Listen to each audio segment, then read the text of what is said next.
The widowed Apache woman went to her neighbor, but she never expected things to go this far. The wind carried a faint scent of sage and the sharp dryness of the desert, and she could feel the sun burning her skin even in the early morning. Everything around her felt quiet, almost too quiet. Her home, once full of laughter and the sounds of her husband's voice, now felt like a hollow shell. Every creak of the wooden boards under her feet, every gust of wind through the cracks in the walls, reminded her that he was gone. Her husband, Thomas, had died suddenly only a few months ago. Maria still remembered the day clearly. He had been working in the small field behind their house, repairing a fence to keep the goats from wandering too far. She had been inside, mending some clothes, when she heard the sudden cry from the children who lived a few houses away. She had run outside to find Thomas lying on the ground, the life gone from his eyes. Even now, her stomach tightened at the memory. The grief had been unbearable, but she had learned to carry it quietly, like a stone in her chest. Maria had always been a strong woman. Life on the reservation was not easy, and she and Thomas had worked side by side to make their small piece of land survive. She knew how to plant corn and beans, how to sew blankets and clothes, and how to heal minor injuries with herbs her grandmother had taught her to use. But strength could only carry her so far. Since Thomas's death, she felt the weight of loneliness pressing down on her. Nights were the hardest. The wind whistled through the gaps in the adobe walls, and the house felt too large, too empty. Sometimes she would lie awake, listening to the distant howls of coyotes, wondering if she would ever find peace again. Her children had grown older and moved to live with relatives after Thomas passed. Maria stayed behind, clinging to the home they had built together. Each morning, she would wake early to fetch water from the nearby well. Her muscles ached, but she moved with a quiet determination. She cooked simple meals, tended to the small garden, and swept the dirt floors. Yet in every routine, she felt the absence of his laughter and the gentle way he would sit with her in the evenings, sharing stories or simply watching the sunset together. One morning, Maria realized that she could no longer bear the isolation. She had a neighbor, the Whitefeather family, who lived only a short walk away. They were kind people, always offering a smile or a helping hand when needed. Maria had exchanged greetings with them many times but had never spent much time inside their home. Today, however, she felt a pull she could not ignore. She decided she would go and ask for some advice about her roof, which had begun to leak after the recent rains. She filled a small basket with beans from her garden, thinking it would be a kind gesture when she went to visit. The beans were plump and fresh, a small reminder that life still continued despite sorrow. She walked slowly, feeling the weight of her grief in every step, but also a small spark of hope. Perhaps a conversation, even a simple one, would help her feel less alone. When she reached the Whitefeathers' home, Maria hesitated for a moment before knocking on the wooden door. The sound echoed slightly in the quiet morning air. After a moment, the door opened, and Mrs. Whitefeather greeted her with a warm smile. Her eyes crinkled kindly, and she invited Maria inside without hesitation. Maria stepped into the small, cozy home, feeling a sense of comfort she had not felt in months. They sat together at the wooden table, the sunlight streaming through the windows. Maria offered the basket of beans, and Mrs. Whitefeather accepted them with gratitude. At first, the conversation was simple. Maria asked about the roof, and Mrs. Whitefeather shared advice on repairs, suggesting materials and methods she had used herself. But then, as Maria spoke, she found herself sharing more than she had planned. She spoke of Thomas, of the life they had built together, and of how empty the house felt without him. Mrs. Whitefeather listened with patience, nodding gently. She shared her own stories of loss and hardship, and Maria realized that she was not alone in her grief. The Whitefeathers had lost loved ones too, and yet they had found ways to keep living, to keep helping each other.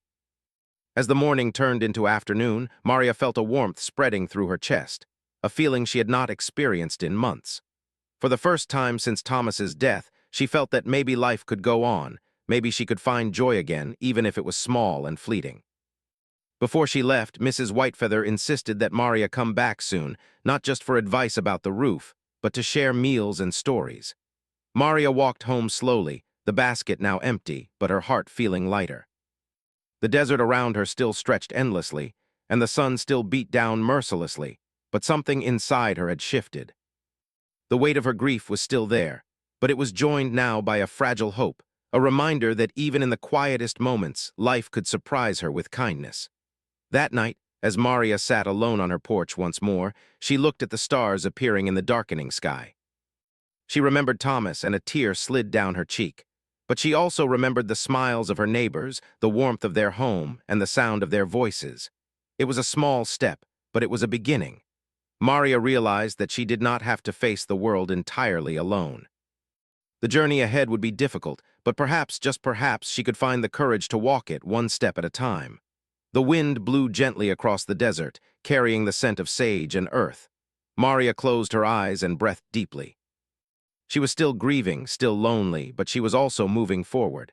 And for now, that was enough. After that first visit to the Whitefeathers, Maria Yazzie felt a quiet excitement she hadn't experienced in months. The days were still long, and the desert still seemed empty, but she now had a reason to step outside, not just for chores, but for human connection.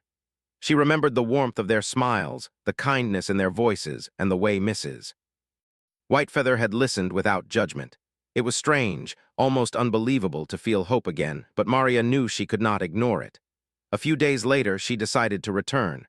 This time, she carried a small basket of woven cloth she had made herself. The cloth was simple, colored with natural dyes, patterned with the designs her grandmother had taught her. She hoped the Whitefeathers would appreciate it. Walking through the dry, rocky path to their home, Maria noticed how different everything felt. The wind was softer that morning, and the sun did not feel as harsh. Her heart beat a little faster with anticipation. When she reached the Whitefeathers, she was greeted immediately by their youngest daughter, Lily. The little girl's laughter was bright and musical, bouncing through the small yard as she ran to open the door. Mrs. Whitefeather waved from the doorway, smiling warmly. "Maria, come in, please," she called, her voice welcoming. Maria felt a blush rise to her cheeks. She was still unused to such open friendliness after months of solitude. Inside, the home smelled of fresh bread and herbs. Maria set the basket on the table and explained that she had made the cloth herself. Mrs. Whitefeather carefully unfolded the pieces, admiring the patterns. "These are beautiful, Maria," she said. "You have such skill, you should teach Lily sometime." Maria smiled, feeling pride she hadn't felt in a long time. It was one thing to survive each day, another to create something meaningful. As they talked, Maria found herself opening up more easily than she had expected. She told them stories about her husband, Thomas, about their years together, their struggles, and the small joys that had made their life so full. She spoke of planting corn in the spring, of Thomas teasing her when she made mistakes in the weaving, of their quiet evenings sitting under the stars. The Whitefeathers listened intently, asking gentle questions, encouraging her to keep talking. Their interest was genuine, and Maria felt her heart lighten with each word. Lily, curious and energetic, pulled Maria toward the yard. "Come play with me," she said, tugging at Maria's hand. Maria hesitated at first, feeling awkward after so many months of isolation, but then she smiled. She let Lily lead her to the garden where the children had been playing. Maria watched as Lily and her siblings ran around, laughing, pretending to be animals and warriors, their imaginations limitless. For a moment, Maria forgot her grief completely. She even joined them in a small game of hide-and-seek, her laughter ringing out in the warm morning air. After the play, Mrs. Whitefeather invited Maria to sit again for a simple meal. They ate beans, corn, and bread baked fresh that morning. The conversation turned from stories of the past to matters of the present. Mrs. Whitefeather asked Maria if she needed any help with the repairs to her roof. Maria explained that the leaks had worsened, and she wasn't sure she could fix them alone. Mrs. Whitefeather offered not only advice, but also her husband's tools and even a few hours of their time. Maria felt gratitude well up in her chest. She realized that help was not just about physical tasks. It was about feeling connected to others, knowing she was not entirely alone. As the afternoon sun climbed higher, the conversation became more personal. Mrs. Whitefeather shared her own story of loss and struggle. Years ago, she had lost her husband to illness, leaving her to raise the children alone. She spoke of the fear and loneliness she had felt, and how the kindness of neighbors and friends had helped her survive. Maria listened, nodding silently, realizing that grief was universal, and that it could be softened by shared experiences and empathy. There was a silent understanding between them, a bond forming without words. Before Maria left, Mrs. Whitefeather suggested she come by regularly, not just when she needed advice or help. "We would love to see you more often," she said gently. "And you can teach Lily some of the weaving and stories your grandmother taught you. The children love learning, and we love having you here." Maria felt a lump in her throat. She had not realized how much she longed for human contact until this moment. The thought of returning, of being welcomed and valued, filled her with a small but powerful joy. Walking back to her house, Maria noticed the desert in a new light. The rocky paths and dusty hills no longer seemed empty or harsh. Each cactus, each distant hill, each whisper of wind felt alive and welcoming. For the first time in months, Maria felt that she could carry her grief and still find joy in small moments. She began to imagine the days ahead not as lonely stretches of survival, but as opportunities to connect, to create, and to find a sense of purpose again. Over the next few weeks, Maria made several visits to the Whitefeathers. Each time, she felt more at ease. She shared her weaving techniques with Lily, who listened carefully and tried to copy every pattern. Maria even helped Mrs. Whitefeather in the garden, planting beans and watering the small crops. Slowly, a rhythm developed, a routine that gave her days meaning and her heart a sense of belonging. The children would run to greet her, the adults would smile warmly, and Maria felt that she was finally part of something larger than her grief. But life in the desert was never simple. One day, as Maria helped water the Whitefeathers' small garden, she overheard a conversation between two neighbors about a dispute over water rights. The words made her pause. The desert was harsh, and resources were limited, and tension had been rising among some families. Maria realized that while her visits were meant to bring connection and healing, the community she was slowly becoming a part of was not without its own challenges. Conflicts and disagreements could erupt at any moment, and she was reminded that life was fragile, even in moments of joy. Despite this, Maria refused to let fear control her. She understood that her small acts of connection, sharing stories, teaching skills, offering help were important. They reminded her and those around her that life could be lived with kindness, even in difficult circumstances. Each visit to the Whitefeathers was a small victory, a step toward reclaiming the life she had thought lost forever. As the sun set over the desert one evening, Maria sat with Mrs. Whitefeather and Lily on the porch, watching the sky turn brilliant shades of orange and pink. The wind carried the scent of sage and the promise of cooler nights. Maria felt a sense of peace she had not known in months. She thought of Thomas and the home they had shared, and tears welled in her eyes. But this time, the tears were different. They were not only of grief, but also of hope. Maria understood that while life could be painful and lonely, it could also be filled with unexpected kindness and new beginnings. In the quiet of that evening, Maria realized that her visits had changed something in her. She was no longer just a widow carrying her sorrow alone.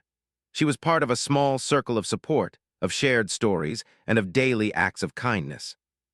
And though she did not know what the future would hold, she felt ready to face it, step by step, with courage and an open heart. Weeks passed, and Maria Yazzi's visits to the Whitefeathers became a steady part of her life.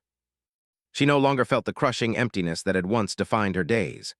The laughter of children, the smell of fresh bread, and the warmth of shared stories became small comforts she looked forward to. Yet life in the desert was never completely peaceful, and Maria began to realize that her presence in the Whitefeathers' lives brought both joy and unexpected challenges. It started with small signs. While she helped tend the garden, she noticed the occasional whispered conversation between the adults of neighboring families. Words like water rights and land boundaries floated through the air, causing a subtle tension that made Maria uneasy. She had lived all her life on this land and knew that disputes over resources were not uncommon. But seeing the worry etched on Mrs. Whitefeather's face, even in small moments, reminded Maria that kindness and community were often fragile, easily shaken by conflict. One afternoon, Maria was helping Lily braid her hair in the front yard when a loud argument broke out a few houses down. Voices carried easily across the desert wind, sharp and angry. Maria and Mrs. Whitefeather exchanged worried glances. The dispute had been brewing for some time, involving a neighboring family who believed they had the right to a portion of the community's shared water supply. Tempers had flared before, but this time, it seemed more serious. Maria felt a nervous knot tighten in her stomach. She had come to the Whitefeathers to find solace, not to be drawn into arguments, yet it was impossible to ignore the tension. Over the next few days, Maria noticed that some neighbors avoided the Whitefeathers, whispering about alliances and disagreements.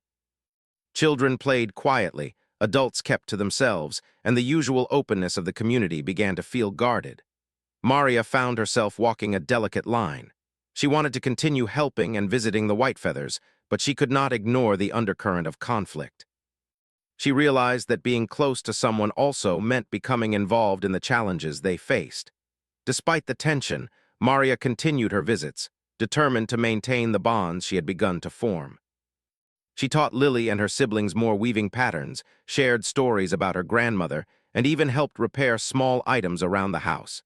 Each day, she felt a stronger sense of purpose, helping the children learn, supporting Mrs. Whitefeather, and sharing knowledge that had been passed down through generations made her feel alive again. But Maria could not shake the worry that the outside conflict might eventually reach them. One morning, Maria arrived at the Whitefeathers' home to find a small group of neighbors gathered in the yard. The discussion was tense but calm for the moment. Maria learned that some families were arguing over the use of water from the shared well, a vital resource during the dry season. The dispute was growing, and there were fears it could escalate into hostility. Maria listened quietly, realizing that she had inadvertently become part of the community's delicate balance. She did not know how to intervene, but she felt a responsibility to act with care, to help where she could without causing more tension. Over the following days, Maria tried to remain a neutral presence, focusing on her visits with the Whitefeathers and offering quiet support. She helped mend fences, repair the roof, and carry water to the garden. Each small task reminded her of the strength she possessed, the resilience that had kept her alive and determined after Thomas's death. Yet, the whispers of conflict never fully left her mind. She knew that sometimes, even the kindest actions could have unforeseen consequences, and she worried about what might happen if tensions boiled over. One evening, while sitting with Mrs. Whitefeather on the porch, Maria spoke about her concerns. "I worry that the arguments over water will hurt more than just property," she said softly. "It could break families apart, and it could take away the trust we've worked so hard to build." Mrs. Whitefeather nodded, understanding Maria's fears. "We have to be careful," she replied. "But we also cannot hide from life. We must continue helping each other, teaching the children, and keeping our hearts open. That is how we survive, Maria." Maria thought about those words long into the night. They were simple, yet profound. Life on the reservation had always been difficult.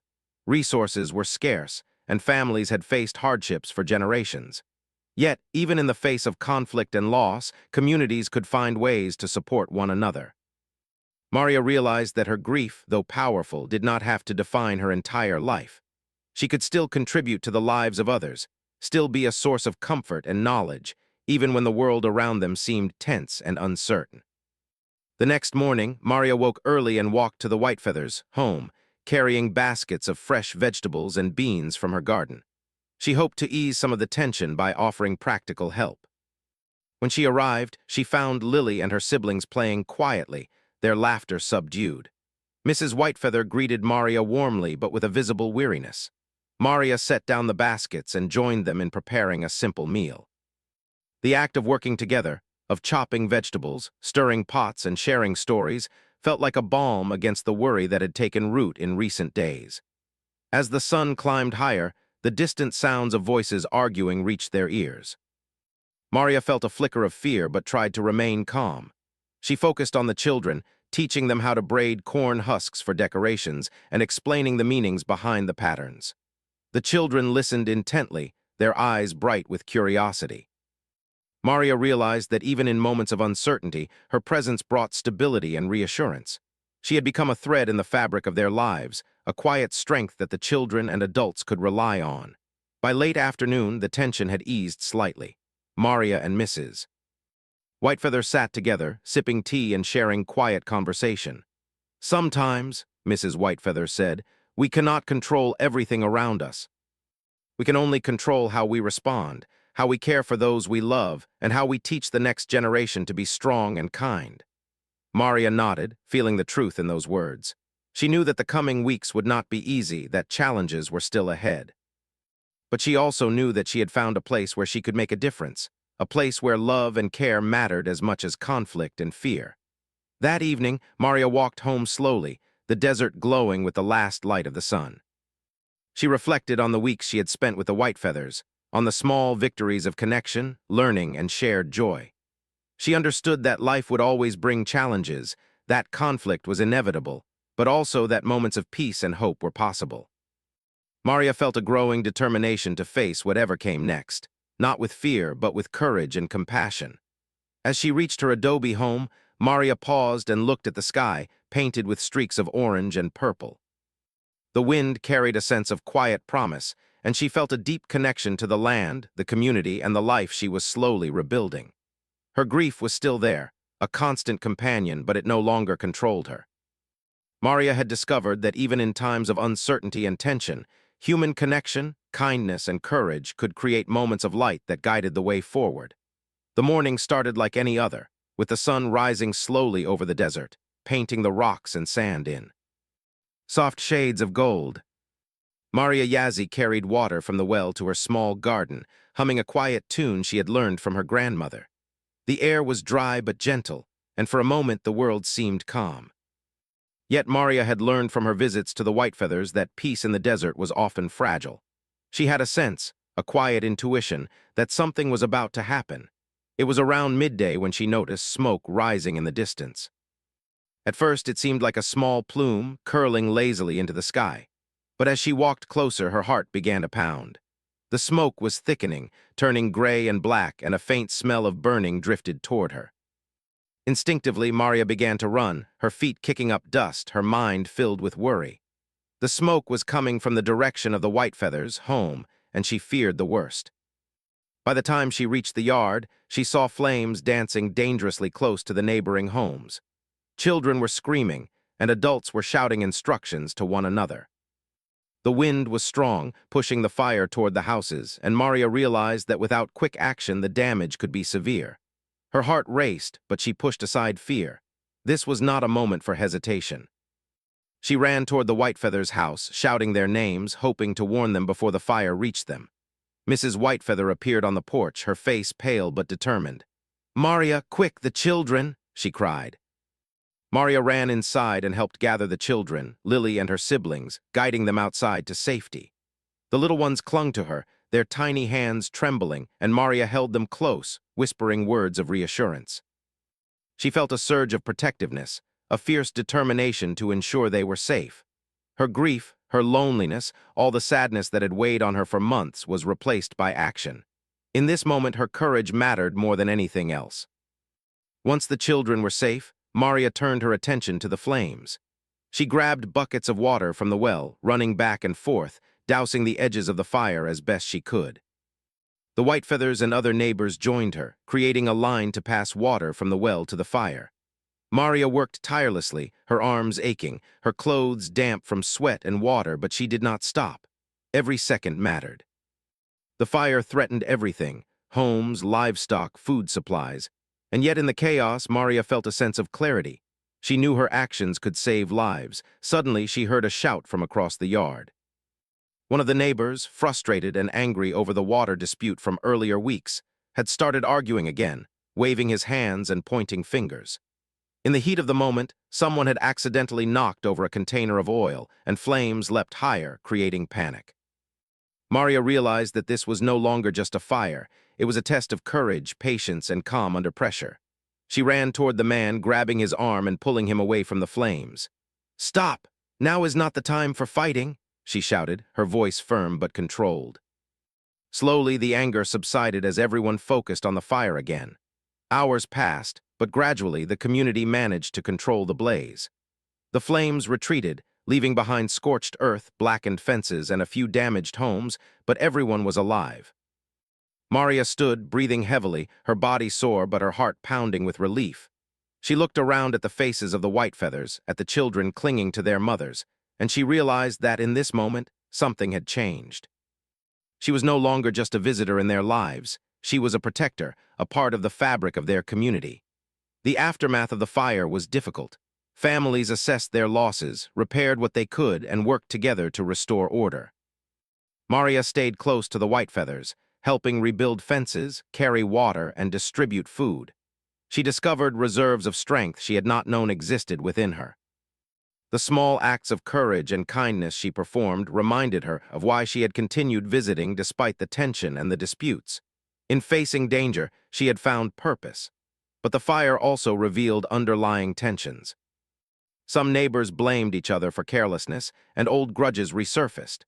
Maria found herself mediating, listening to concerns, and helping calm fears. She realized that courage was not only about action in the moment of danger, but also about patience, understanding, and the willingness to stand for fairness and care in the aftermath. Her words, calm and firm, helped prevent arguments from escalating further.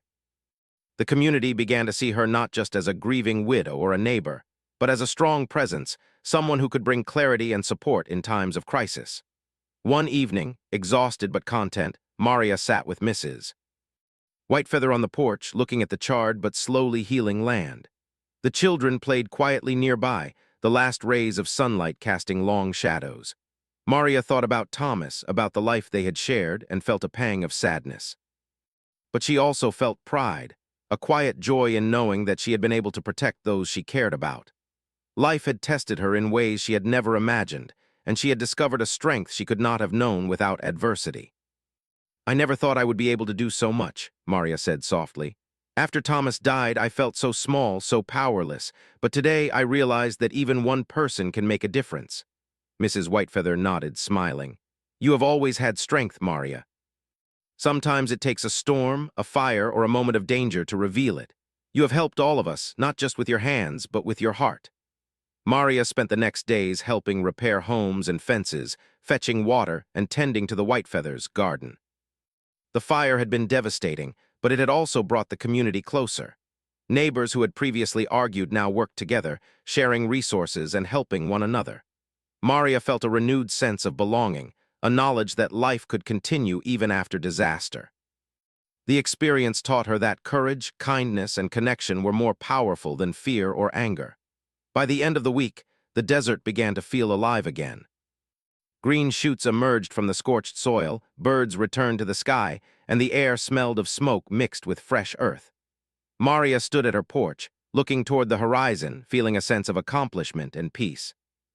She knew that life would continue to bring challenges, and that conflicts might arise again. But she also knew that she could face them, that she had the strength and courage to protect those she loved, and that connections with others could create hope in even the darkest times. That night, Maria walked slowly back to her own home, exhausted but content. The stars twinkled above, and the desert wind carried a gentle coolness.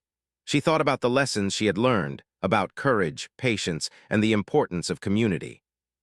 Her grief for Thomas was still there, but it had become a quiet companion rather than a consuming weight. Maria had discovered that life, no matter how harsh, could also bring moments of profound meaning, courage, and unexpected joy. As she entered her small adobe house, she felt a sense of readiness for whatever lay ahead. The fire had tested her, challenged her, and changed her, but it had also reminded her that she was capable of love, action, and strength beyond what she had imagined. Maria knew that she was no longer alone, that the bonds she had formed with the Whitefeathers and the community would continue to grow, and that she could face the future with hope and courage. Days turned into weeks after the fire, and the desert slowly healed. New shoots of grass pushed through the scorched soil, small flowers bloomed along the rocky paths, and the sun, while still hot, seemed gentler. Maria Yazzie moved through her days with a quiet sense of purpose she had not felt in months, perhaps even years. She tended her garden, repaired her home, and continued her visits to the Whitefeathers, who had become more than just neighbors. They had become her family in a way she had never expected. The children would run to greet her with laughter and excitement every morning, and Maria felt a warmth that she had thought lost forever. She taught them weaving patterns, told them stories passed down from her grandmother, and even helped them with their small chores. With each visit, she saw how the little acts of teaching, sharing, and caring could create lasting bonds. She realized that her grief, though still present, no longer controlled her life. Instead, it was joined by something new, hope. One afternoon, Maria sat with Mrs. Whitefeather on the porch, watching the children play in the yard. The desert stretched wide and empty beyond them, but it no longer felt lonely. The fire had tested the community, but it had also strengthened it. Neighbors who had once argued now worked together, shared water, and helped one another with daily tasks. Maria could see that the bonds she had helped nurture were strong, built not only on kindness but on courage, trust, and the willingness to face challenges together. "I never imagined life could feel this way again," Maria said softly. Her voice carried a mix of relief and wonder. "After Thomas passed, I thought I would always be alone, carrying my sadness by myself, but now I feel like I belong." Mrs. Whitefeather nodded, her eyes full of understanding. "Sometimes," she said, "life brings loss so we can learn the value of connection. You have given us all more than you realize, Maria. You've brought strength, care, and hope into our lives." Maria smiled, thinking of Thomas. She missed him every day, but now she understood that love did not disappear with death. It lived on in the lessons she shared, in the kindness she offered, and in the courage she showed during the fire. She realized that honoring his memory meant living fully, giving her strength to others, and allowing herself to feel joy again. The community had begun to organize small events to celebrate recovery after the fire. Families shared meals together, children performed dances, and neighbors exchanged stories of resilience and courage.